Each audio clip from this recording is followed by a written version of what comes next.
ನಮಸ್ಕಾರ, good morning. 30 ನಿಮಿಷ 30 ಸುದ್ದಿಗೆ ಸ್ವಾಗತ. ನಾನು ಪೃಥ್ವಿರಾಜ್ ಹಾರ್ನಳ್ಳಿ. ರಾಜ್ಯ ದೇಶ ವಿದೇಶಗಳಲ್ಲಿ ಆಗಿರುವಂತಹ ಬೆಳವಣಿಗೆಗಳ ಮಾಹಿತಿಯನ್ನು ನಿಮ್ಮ ಮುಂದೆ ಇಡ್ತಾ ಹೋಗ್ತೀನಿ. ಒಂದೊಂದಾಗಿ ನೋಡ್ತಾ ಹೋಗೋಣ. ಶಾಲೆಗಳ ಪುನರಾರಂಭ ಮಾಡಬೇಕೋ ಬೇಡವೋ ಅನ್ನೋದ್ರ ಬಗ್ಗೆ ಶಿಕ್ಷಣ ತಜ್ಞರು ಹಾಗೂ ಮಕ್ಕಳ ರಕ್ಷಣಾ ಆಯೋಗ ಸುದೀರ್ಘ ಅಂಶಗಳನ್ನು ವರದಿಯನ್ನು ಶಿಫಾರಸು ಮಾಡಿದೆ. ಹಲವು ನಿಯಮಗಳ ಪಾಲಿಸುವುದರೊಂದಿಗೆ ಶಾಲೆಯನ್ನು ತೆರೆಯಬಹುದು, ಆದರೆ ಮುನ್ನೆಚ್ಚರಿಕಾ ಕ್ರಮಗಳನ್ನು ಕಟ್ಟುನಿಟ್ಟಾಗಿ ಕೈಗೊಳ್ಳಬೇಕು ಅಂತ ಸೂಚನೆಯನ್ನು ನೀಡಿದೆ.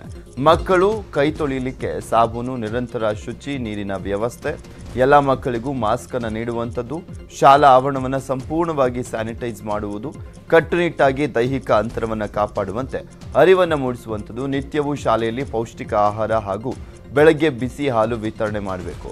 ಜೊತೆಗೆ ಎಲ್ಲ ಮಕ್ಕಳಿಗೆ ಕುಡಿಯುವ ಬಿಸಿ ನೀರಿನ ವ್ಯವಸ್ಥೆ ಇರಬೇಕು. ಅಷ್ಟೇ ಅಲ್ಲ, ಆಹಾರದ ಜೊತೆಗೆ ರೋಗ ನಿರೋಧಕ ವಿಟಮಿನ್ ಮಾತ್ರೆಗಳನ್ನು ಕೂಡ ನೀಡಬೇಕು. ಎಲ್ಲ ಮಕ್ಕಳಿಗೂ ನಿರಂತರವಾಗಿ ಆರೋಗ್ಯ ತಪಾಸಣೆಯನ್ನು ಮಾಡಬೇಕು. ಮಕ್ಕಳ ಆರೋಗ್ಯದ ವಿಚಾರವನ್ನು SDMC ಹಾಗೂ ತಾಲೂಕಿನ ಶಿಕ್ಷಣ ಅಧಿಕಾರಿ ನೋಡ್ಕೊಳ್ಬೇಕು. ಇಂಪಾರ್ಟೆಂಟ್ ಅಂದರೆ 2020-21 ಪರೀಕ್ಷಾ ರಹಿತ ಕಲಿಕಾ ವರ್ಷ ಅಂತ ಘೋಷಿಸಬೇಕು ಅಂತ ಹಲವಾರು ಅಂಶಗಳನ್ನು ಶಿಫಾರಸಿನಲ್ಲಿ ಉಲ್ಲೇಖ ಮಾಡಲಾಗಿದೆ. ರಾಜ್ಯದಲ್ಲಿ ಅಕ್ಟೋಬರ್ 15ರಿಂದ ಶಾಲಾ ಕಾಲೇಜು ಆರಂಭಿಸುವಂತ ವಿಚಾರಕ್ಕೆ ಸಂಬಂಧಪಟ್ಟಂತೆ ಸಿಎಂ BSY ಮಾತನಾಡಿದ್ದು, ಈ ಬಗ್ಗೆ ಸಭೆಯಲ್ಲಿ ಚರ್ಚೆ ಆಗಿಲ್ಲ. ಶಾಲಾ ಆರಂಭಿಸುವ ಬಗ್ಗೆ ಪೋಷಕರ ಅಭಿಪ್ರಾಯವೂ ಕೂಡ ಮುಖ್ಯವಾಗಿದೆ. ಪರಿಸ್ಥಿತಿ ನೋಡಿಕೊಂಡು ಶಾಲಾ ಕಾಲೇಜು ತೆರೆಯುವ ಬಗ್ಗೆ ನಿರ್ಧಾರವನ್ನು ಮಾಡ್ತೇವೆ ಅಂತ ಗೃಹ ಕಚೇರಿ ಕೃಷ್ಣಾದಲ್ಲಿ ಸಿಎಂ ಯಡಿಯೂರಪ್ಪ ಹೇಳಿದರು. ಇನ್ನು ನಾವು ಪರಿಸ್ಥಿತಿಗಳನ್ನು ನೋಡಿಕೊಂಡು ತಂದೆ ತಾಯಿಗಳು ಒಪ್ಪಬೇಕು, ಮತ್ತು ಪರಿಸ್ಥಿತಿಗಳು ನೋಡಿಕೊಂಡು ತೀರ್ಮಾನವನ್ನು ತಗೋತಾರೆ. ಇನ್ನು ನಾವು ಪರಿಸ್ಥಿತಿಗಳನ್ನು ನೋಡಿಕೊಂಡು ತಂದೆ ತಾಯಿಗಳು ಒಪ್ಪಬೇಕು, ಮತ್ತು ಪರಿಸ್ಥಿತಿಗಳು ನೋಡಿಕೊಂಡು ತೀರ್ಮಾನವನ್ನು. ಇನ್ನು ಶಾಲೆ ಓಪನ್ ಬಗ್ಗೆ ಸಿದ್ದರಾಮಯ್ಯ ಮಾತನಾಡಿದ್ದು, ರಾಜ್ಯದಲ್ಲಿ ಶಾಲೆ ಆರಂಭ ಮಾಡಬಾರದು. ಪ್ರತಿದಿನ 10,000 ಕೊರೋನಾ ಪ್ರಕರಣಗಳು ಪತ್ತೆ ಆಗ್ತಾ ಇದಾವೆ. ಬುದ್ಧಿ ಇರುವಂತ ದೊಡ್ಡವರೇ ಮಾಸ್ಕ್ ಸರಿಯಾಗಿ ಹಾಕೋದಿಲ್ಲ, ಮಕ್ಕಳು ಸರಿಯಾಗಿ ಹಾಕ್ತಾರಾ? ಹೀಗಾಗಿ ಈ ಬಾರಿ ಎಲ್ರಿಗೂ ಕೂಡ ಪ್ರಮೋಷನ್ ಕೊಡ್ಲಿ. ಪೋಷಕರು ಆತಂಕಗೊಂಡಿದ್ದಾರೆ. ಪ್ರಮೋಷನ್ ಕೊಟ್ರೆ ಏನೂ ಆಗಲ್ಲ, ಬೇಕಾದ್ರೆ ಆನ್ಲೈನ್ ಕ್ಲಾಸ್ ಅನ್ನ ಮಾಡ್ಕೊಳ್ಳಿ ಅಂತ ಸಿದ್ದರಾಮಯ್ಯ ಹೇಳಿದ್ರು. ಬುದ್ಧಿ ಬಂದಿರೋರೇ ಸರಿಯಾಗಿ ಮಾಸ್ಕ್ ಹಾಕೊಳ್ಳಲ್ಲ, ಕೇರ್ಲೆಸ್ನೆಸ್ ಇದೆ, ಗೊತ್ತಾಯ್ತಾ? ಇನ್ನು ಮಕ್ಕಳು ಪಾಪ ಮಾಸ್ಕ್ ಹಾಕೊಂಡು ಅವ್ರ ಜೊತೆ ಸಹಪಾಠಿಗಳ ಜೊತೆ ಇರ್ತಾವ. ನನ್ನ ಪ್ರಕಾರ ಶಾಲೆ ಓಪನ್ ಮಾಡಬಹುದು. ಸಿಎಂ ಯಡಿಯೂರಪ್ಪ ರಾಜ್ಯದ 10 ಜಿಲ್ಲೆಗಳ ಅಧಿಕಾರಿಗಳ ಜೊತೆ ನಿನ್ನೆ ವಿಡಿಯೋ ಕಾನ್ಫರೆನ್ಸ್ ಮೂಲಕ ಸಭೆಯನ್ನು ನಡೆಸಿದ್ರು. 10 ಜಿಲ್ಲೆಗಳಲ್ಲಿ ಕೊರೋನಾ ನಿಯಂತ್ರಣದ ಬಗ್ಗೆ ಸಭೆಯಲ್ಲಿ ಚರ್ಚೆಯನ್ನು ಮಾಡಲಾಯಿತು. ಇದೇ ವೇಳೆ ಕೊರೋನಾ ಏರುಗತಿಯಲ್ಲಿ ಹರಡ್ತಾ ಇರೋದ್ರಿಂದ ಸಿಎಂ ಕಳವಳವನ್ನು ವ್ಯಕ್ತಪಡಿಸಿದ್ರು. ಆಂಟಿಜೆನ್ ಟೆಸ್ಟ್ ಸಾಧ್ಯವಾದಷ್ಟು ಕಡಿಮೆ ಮಾಡಬೇಕು, ಆದರೆ RT-PCR ಟೆಸ್ಟ್ ಅನ್ನು ಹೆಚ್ಚಳ ಮಾಡಬೇಕು. 10 ಜಿಲ್ಲೆಗಳಲ್ಲಿ ಮರಣ ಪ್ರಮಾಣ ಜಾಸ್ತಿ ಆಗ್ತಾ ಇದೆ. ಇದಕ್ಕೆ ಕಾರಣಗಳನ್ನು ನೀವು ಏನ್ ಬೇಕಾದರೂ ಕೊಡಬಹುದು, ಆದರೆ ಸಾವಿನ ಪ್ರಮಾಣವನ್ನು ಕಡಿಮೆ ಮಾಡಲೇಬೇಕು. ಪ್ರಧಾನಿ ನರೇಂದ್ರ ಮೋದಿ ಅವರು ಕೂಡ ಇದೇ ಮಾತನ್ನ ಹೇಳಿದ್ದಾರೆ. ತುಂಬಾ ಸೀರಿಯಸ್ ಆಗಿ ಇದರ ಬಗ್ಗೆ ಗಮನ ಹರಿಸಿ ಆಕ್ಸಿಜನ್ ಕೊರತೆ ಆಗದಂತೆ ಕ್ರಮ ವಹಿಸಿ ಅಂತ ಸಲಹೆಯನ್ನ ನೀಡಿದರು. ದೇಶ ಮತ್ತು ರಾಜ್ಯದಲ್ಲಿ ಕೊರೋನಾ ಸೋಂಕು ಹೆಚ್ಚಾಗ್ತಾ ಇದೆ. ಸೋಂಕು ಹೆಚ್ಚಲಿಕ್ಕೆ ದೇಶದಲ್ಲಿ ಮೋದಿ, ರಾಜ್ಯದಲ್ಲಿ ಯಡಿಯೂರಪ್ಪ ಕಾರಣ ಅಂತ ಸಿದ್ದರಾಮಯ್ಯ ಸರಣಿ ಟ್ವೀಟ್ ಅನ್ನು ಮಾಡಿ ಕಿಡಿಕಾರಿದ್ದಾರೆ. ಸೋಂಕಿನಲ್ಲಿ ಭಾರತವನ್ನು ವಿಶ್ವದ ನಂಬರ್ 1 ರಾಷ್ಟ್ರವಾದರೂ ಕೂಡ ಆಶ್ಚರ್ಯವಿಲ್ಲ. ಈ ಇಬ್ಬರು ನಾಯಕರು ದೇಶಕ್ಕೆ ಮತ್ತು ರಾಜ್ಯಕ್ಕೆ ಕೊರೋನಾಕ್ಕಿಂತಲೂ ಕೂಡ ಅಪಾಯಕಾರಿ ಅಂತ ಸಿದ್ದುಗುಡುಗಿದ್ದಾರೆ. ದಿನಕ್ಕೆ 10,000 ಸೋಂಕು ಪತ್ತೆ ಆಗ್ತಾ ಇದೆ. ರಾಜ್ಯ ಸರ್ಕಾರ ಕೊರೋನಾ ನಿಯಂತ್ರಣ ಮಾಡಲಾಗದೆ ಜನರ ನಿರ್ಲಕ್ಷ್ಯ ಅಂತ ಹೇಳಿ ಸರ್ಕಾರ ತನ್ನ ವೈಫಲ್ಯವನ್ನು ಮುಚ್ಚಾಕೊಳ್ತಾ ಇದೆ. ಸರ್ಕಾರಿ ಆಸ್ಪತ್ರೆಯಲ್ಲಿ ಎಷ್ಟು ವೆಂಟಿಲೇಟರ್ಗಳು ಇದಾವೆ, ಸೂಕ್ತವಾದ ಆಮ್ಲಜನಕ ವ್ಯವಸ್ಥೆ ಇದೆಯಾ ಅಂತ ಸರ್ಕಾರಕ್ಕೆ ಮಾಜಿ ಸಿಎಂ ಸಿದ್ದರಾಮಯ್ಯ ಪ್ರಶ್ನಿಸಿದ್ದಾರೆ. ರಾಜ್ಯದಲ್ಲಿ ಕೊರೋನಾ ಹೆಮ್ಮಾರಿ ಅಟ್ಟಹಾಸ ಮುಂದುವರೆದಿದೆ. ನಿನ್ನೆ ಒಂದೇ ದಿನ ರಾಜ್ಯದಲ್ಲಿ 10,704 ಮಂದಿಗೆ ಕೊರೋನಾ ಅಟ್ಯಾಕ್ ಮಾಡಿದೆ. ಈ ಮೂಲಕ ಸೋಂಕಿತರ ಸಂಖ್ಯೆ 6,79,356ಕ್ಕೆ ಏರಿಕೆಯಾಗಿದೆ. ಕೊರೋನಾ ವೈರಸ್ನಿಂದಾಗಿ ಕಳೆದ 24 ಗಂಟೆಯಲ್ಲಿ ರಾಜ್ಯದಲ್ಲಿ 101 ಮಂದಿ ಮಹಾಮಾರಿಗೆ ಬಲಿಯಾಗಿದ್ದಾರೆ. ಇದರೊಂದಿಗೆ ರಾಜ್ಯದಲ್ಲಿ ಸೋಂಕಿನಿಂದ ಮೃತಪಟ್ಟವರ ಸಂಖ್ಯೆ 9,675ಕ್ಕೆ ಏರಿಕೆಯಾಗಿದೆ.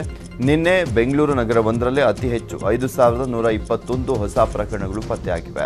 ಇದರೊಂದಿಗೆ ಸಿಲಿಕಾನ್ ಸಿಟಿಯ ಸೋಂಕಿತರ ಸಂಖ್ಯೆ 2,67,362ಕ್ಕೆ ಏರಿಕೆಯಾಗಿದೆ. ಬೆಂಗಳೂರಲ್ಲಿ ಮಾಸ್ಕ್ ಹಾಕದೆ ಓಡಾಡುವಂತವರಿಗೆ ಸರಿಯಾಗಿ ದಂಡದ ಬರೆ ಬೀಳ್ತಾ ಇದೆ. ಬಿಬಿಎಂಪಿ ಮಾರ್ಷಲ್ಗಳ ಜೊತೆ ಫೀಲ್ಡ್ಗೆ ಇಳಿದಿರುವಂತ ಪೊಲೀಸರು ಸಹ ಸರಿಯಾಗಿ ಬಿಸಿಯನ್ನು ಮುಟ್ಟಿಸ್ತಾ ಇದ್ದಾರೆ. ಮಾಸ್ಕ್ ಅನ್ನು ಹಾಕದಂತ ಪ್ರತಿಯೊಬ್ಬರಿಂದಲೂ ಕೂಡ 250 ರೂಪಾಯಿ ದಂಡ ವಸೂಲಿ ಮಾಡಲಾಗ್ತಾ ಇದೆ. ಕೇಂದ್ರ ವಿಭಾಗ ಪೊಲೀಸರು ನಿನ್ನೆ 469 ಕೇಸನ್ನು ದಾಖಲಿಸಿ 1,17,000 250 ರೂಪಾಯಿ ದಂಡ ವಸೂಲಿಯನ್ನು ಮಾಡಿದ್ದಾರೆ. ಹಾಗೆಯೇ ಪಶ್ಚಿಮ ವಿಭಾಗ ಪೊಲೀಸರು 356 ಕೇಸನ್ನು ದಾಖಲಿಸಿ 89,000 ದಂಡವನ್ನು ವಸೂಲಿ ಮಾಡಿದ್ದಾರೆ. ಹಾಗೆ ಈಶಾನ್ಯ ವಿಭಾಗ ಪೊಲೀಸರು ಸಹ 44 ಕೇಸನ್ನು ದಾಖಲಿಸಿ 11,000 ರೂಪಾಯಿ ಫೈನ್ ಅನ್ನು ಕಕ್ಕಿಸಿದ್ದಾರೆ. ಕೋವಿಡ್ ವಾರ್ಡ್ಗಳಲ್ಲಿ ದಾಖಲಾಗಿರುವಂತಹ ಸೋಂಕಿತರಿಗೆ ಏಕಾಂಗಿತನ ಕಾಡಬಾರದು, ಅವರಲ್ಲಿ ಆತ್ಮಸ್ಥೈರ್ಯ ತುಂಬಲಿಕ್ಕೆ ಕೋವಿಡ್ ವಾರ್ಡ್ನಲ್ಲೇ ಗ್ರಂಥಾಲಯವನ್ನು ತೆರೆಯಲಾಗಿದೆ. ಶಿವಮೊಗ್ಗ ಜಿಲ್ಲೆಯಲ್ಲಿ ರಾಜ್ಯದಲ್ಲೇ ಮೊದಲ ಬಾರಿಗೆ ಕೊರೋನಾ ಸೋಂಕಿತರಲ್ಲಿ ಆತ್ಮವಿಶ್ವಾಸವನ್ನು ಮೂಡಿಸಲಿಕ್ಕೆ, ಅವರಲ್ಲಿ ಜ್ಞಾನಾರ್ಜನೆ ಹೆಚ್ಚಿಸಲಿಕ್ಕೆ ಈ ಪ್ರಯತ್ನವನ್ನು ಮಾಡಲಾಗ್ತಾ ಇದೆ. ಆರೋಗ್ಯ ಇಲಾಖೆ ಅಧಿಕಾರಿ ಮತ್ತು ನೌಕರರ ಸಂಘದವರು ಶಿವಮೊಗ್ಗದ ಸಾಗರದ ಉಪವಿಭಾಗೀಯ ಆಸ್ಪತ್ರೆಯ ಕೋವಿಡ್ ವಾರ್ಡ್ನಲ್ಲಿ ಕೋವಿಡ್ ಗ್ರಂಥಾಲಯವನ್ನು ತೆರೆದಿದ್ದಾರೆ. ಹುಬ್ಬಳ್ಳಿಯ ಕಿಮ್ಸ್ ಆಸ್ಪತ್ರೆಯಲ್ಲಿ ಮತ್ತೊಂದು ಎಡವಟ್ಟಾಗಿದೆ. ಕೊರೋನಾ ಸೋಂಕು ಇಲ್ಲದಿದ್ರೂ ಕೂಡ ವೃದ್ಧನನ್ನ ವೈದ್ಯರು ಕೋವಿಡ್ ವಾರ್ಡ್ನಲ್ಲಿ ಚಿಕಿತ್ಸೆ ಕೊಟ್ಟಿದ್ದಾರೆ. ಆಸ್ಪತ್ರೆ ಎಡವಟ್ಟಿನಿಂದ ಕಂಗಾಲಾಗಿ ಹೆದರಿದಂಥ ವೃದ್ಧ ಹೃದಯಾಘಾತದಲ್ಲಿ ಮೃತಪಟ್ಟಿದ್ದಾರೆ. ಸುಳ್ಳ ಗ್ರಾಮದ 72 ವರ್ಷದ ಬಸಪ್ಪ ಹುಬ್ಬಳ್ಳಿ ನೆಗಡಿ ಜ್ವರದಿಂದ ಬಳಲ್ತಾ ಇದ್ರು. ಇನ್ನು ಅಕ್ಟೋಬರ್ 2ರಂದು ಕಿಮ್ಸ್ಗೆ ದಾಖಲಿಸಲಾಗಿತ್ತು. ಅಕ್ಟೋಬರ್ 6ರಂದು ವೃದ್ಧ ಬಸಪ್ಪ ಮೃತಪಟ್ಟಿದ್ದಾರೆ. ಇನ್ನು ಕೋವಿಡ್ನಿಂದ ಮೃತಪಟ್ಟಿದ್ದಾಗಿ ಕಿಮ್ಸ್ ವೈದ್ಯರು ಡೆತ್ ಸಮರಿಯನ್ನ ಬರೆದಿದ್ದಾರೆ. ಆದರೆ ನಿಮಾನ್ಸ್ಗೆ ಕಳಿಸಿದಂಥ ಸ್ವಾಬ್ ಟೆಸ್ಟ್ನಲ್ಲಿ ಕೋವಿಡ್ ನೆಗೆಟಿವ್ ಅಂತ ರಿಪೋರ್ಟ್ ಬಂದಿದೆ. ಎಡವಟ್ಟು ಹೇಳಿಕೆ ನೀಡೋದ್ರಲ್ಲಿ ಈಶ್ವರಪ್ಪ ಎತ್ತಿದ ಕೈ ಅಂತ ಕಾಣಿಸುತ್ತೆ. ಮಾಸ್ಕ್ ಹಾಕಿಕೊಳ್ಳೋ ವಿಷಯವಾಗಿ ಎಡವಟ್ಟು ಹೇಳಿಕೆಯನ್ನ ನೀಡಿದ್ದಾರೆ. ಕೊಪ್ಪಳದಲ್ಲಿ ವಿಧಾನ ಪರಿಷತ್ ಚುನಾವಣೆಯ ಪೂರ್ವಭಾವಿ ಸಭೆಯಲ್ಲಿ ಮಾತನಾಡಿದಂಥ ಗ್ರಾಮೀಣಾಭಿವೃದ್ಧಿ ಸಚಿವ ಕೆಎಸ್ ಈಶ್ವರಪ್ಪ, ನೀವು ಮಾತನಾಡುವಾಗ ಮಾಸ್ಕ್ ತೆಗೀರಿ, ನಾನೀಗ ಮಾತನಾಡ್ತೀನಿ, ಅದಕ್ಕೆ ಮಾಸ್ಕ್ ಅನ್ನ ತೆಗೆಯುತ್ತೇನೆ, ನೀವು ಮಾಸ್ಕ್ ಹಾಕೊಳ್ಳಿ ಅಂತ ಬೋಧನೆಯನ್ನ ಮಾಡಿದ್ದಾರೆ.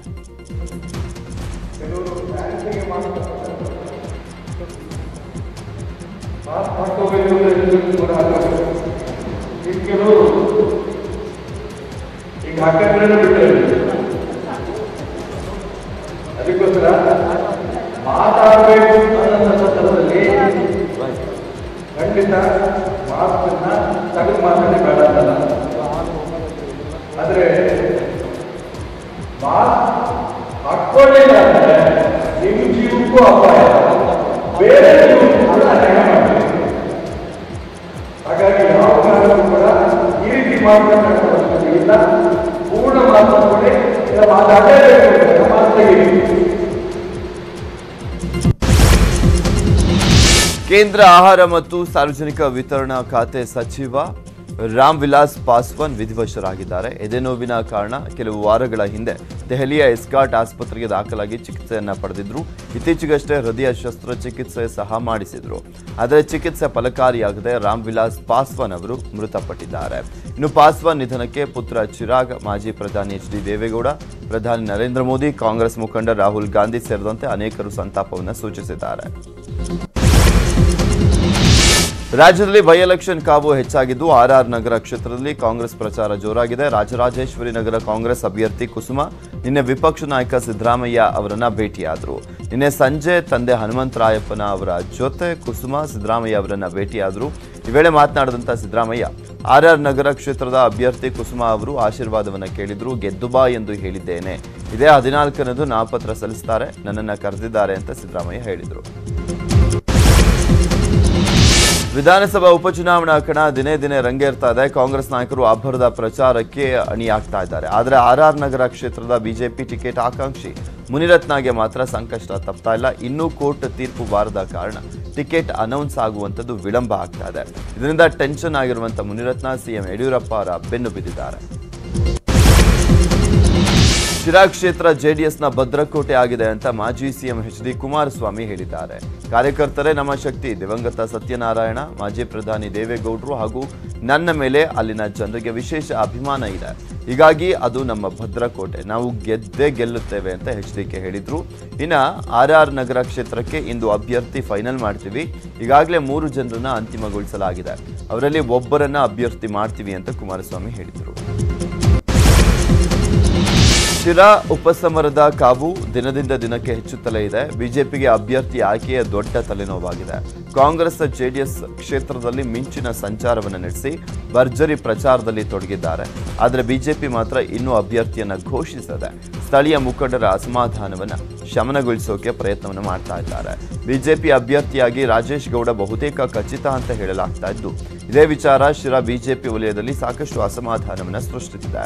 ಸ್ಥಳೀಯ ಆಕಾಂಕ್ಷಿಗಳು ಇದ್ರೂ ಕೂಡ ಹೊರಗಿನಿಂದ ಪಕ್ಷಕ್ಕೆ ಸೇರಿಸಿಕೊಂಡು ಟಿಕೆಟ್ ಅನ್ನು ನೀಡ್ತಿದ್ದಾರೆ ಅಂತ ಬಿಜೆಪಿ ಕಾರ್ಯಕರ್ತರು ಈಗಾಗಲೇ ಪ್ರತಿಭಟನೆ ಸಹ ನಡೆಸಿದ್ದಾರೆ.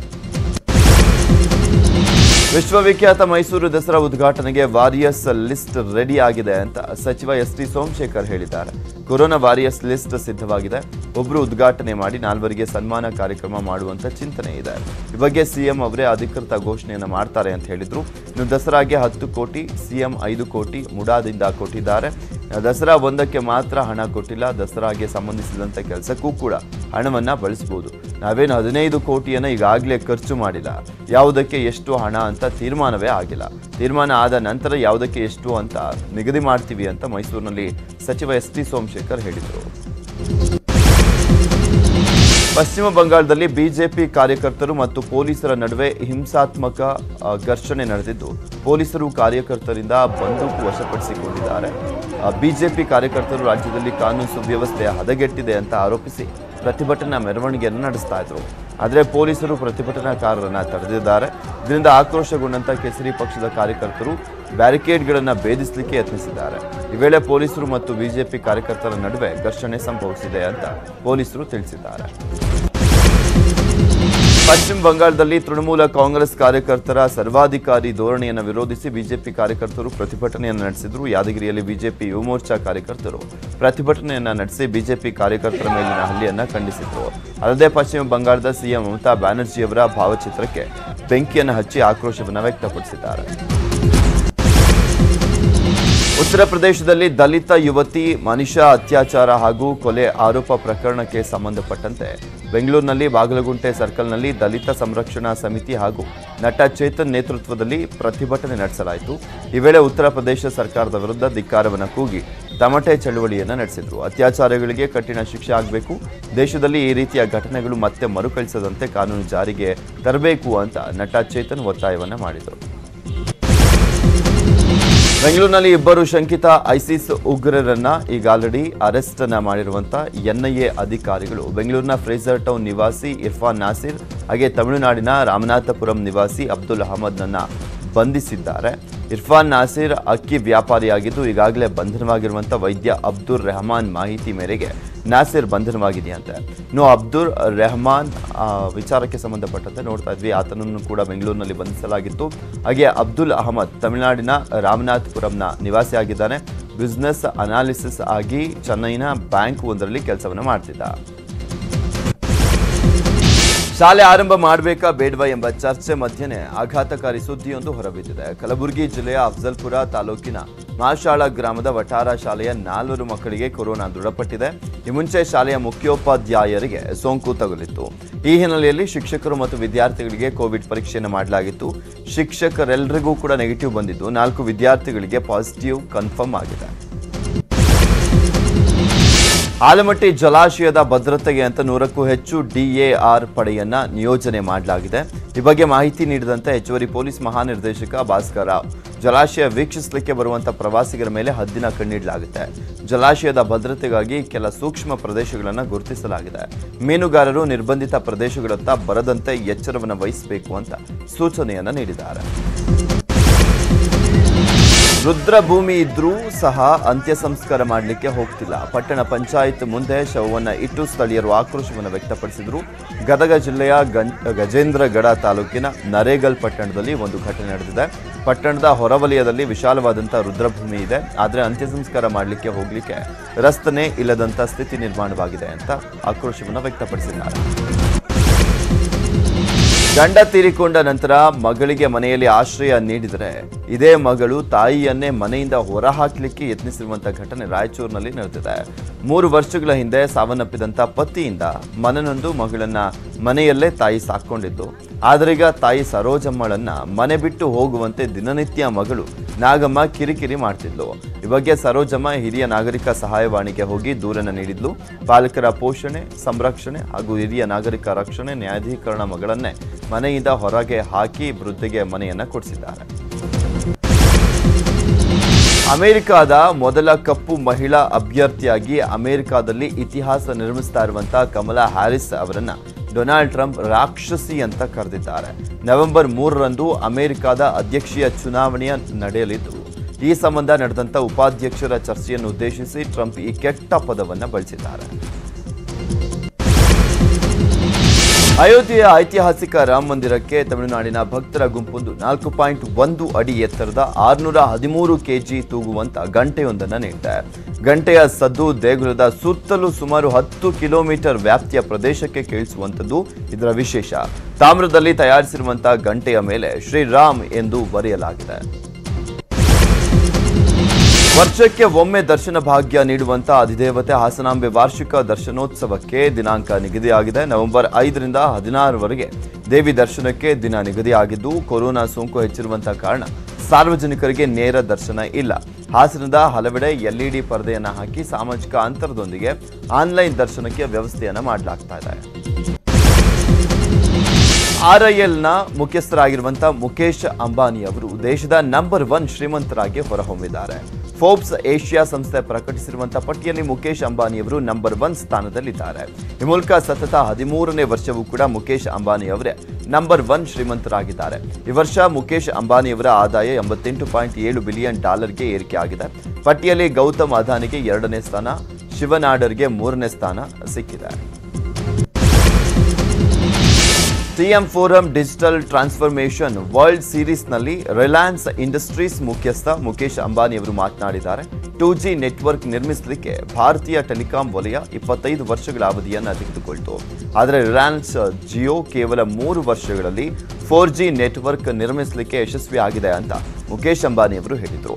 4 ವರ್ಷಗಳಲ್ಲಿ ಭಾರತವನ್ನು ವಿಶ್ವದ ಅತಿ ಹೆಚ್ಚು ಡೇಟಾ ಬಳಕೆದಾರರ ರಾಷ್ಟ್ರವನ್ನಾಗಿಸಲಿಕ್ಕೆ ಜಿಯೋ ಪಾತ್ರ ಮಹತ್ವದ್ದು ಅಂತ ಅಂಬಾನಿ ಅವರು ಹೇಳಿದರು.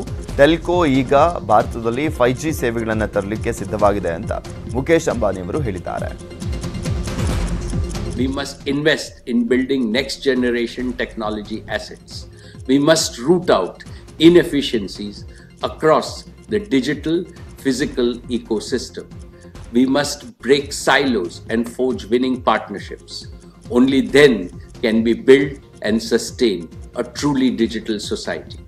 Jio has been founded on these very values. It has been conceived not as a business but as a digital movement. It is on a mission of making digital life a reality for 1.3 billion Indians. It is on a mission of creating digital platforms upon which 1.3 billion dreams will thrive and flourish. It is committed to playing a leading role in India's transformation into a digital society and one of the leading digital economies in the world. It will continue to dream big and march towards its goal with audacity and fervor. Because for those who dare to dream, there is a whole new world to win. Thank you very much, ladies and gentlemen, and my warmest wishes for a productive virtual conference ahead. IPL 13ನೇ ಆವೃತ್ತಿಯ 22ನೇ ಪಂದ್ಯದಲ್ಲಿ Kings 11 Punjab ವಿರುದ್ಧ Sunrisers Hyderabad ತಂಡ ಭರ್ಜರಿ ಗೆಲುವನ್ನು ಸಾಧಿಸಿದೆ. ಬ್ಯಾಟಿಂಗ್ನಲ್ಲಿ David Warner ಹಾಗೂ ಜಾನಿ ಬೆರಿಸ್ಟೋ ಮಿಂಚಿದ್ರೆ, ಬೌಲರ್ಗಳ ಸಂಘಟಿತ ಹೋರಾಟದ ನೆರವಿನಿಂದ ಸನ್ರೈಸರ್ಸ್ 69 ರನ್ಗಳ ಭರ್ಜರಿ ಜಯವನ್ನು ಸಾಧಿಸಿದೆ. ನಿಕೋಲಸ್ ಪೂರನ್ ಏಕಾಂಗಿ ಹೋರಾಟ ಪಂಜಾಬ್ ತಂಡಕ್ಕೆ ಯಾವುದೇ ಪ್ರಯೋಜನ ನೀಡಲಿಲ್ಲ. ಇಷ್ಟು ಈ ಕ್ಷಣದವರೆಗಿನ ಸುದ್ದಿಗಳು. ನೋಡ್ತಾರೆ ನ್ಯೂಸ್ 18 ಕನ್ನಡ. ಜಾಲ ನಮ್ಮದು, ಬಲ ನಿಮ್ಮದು.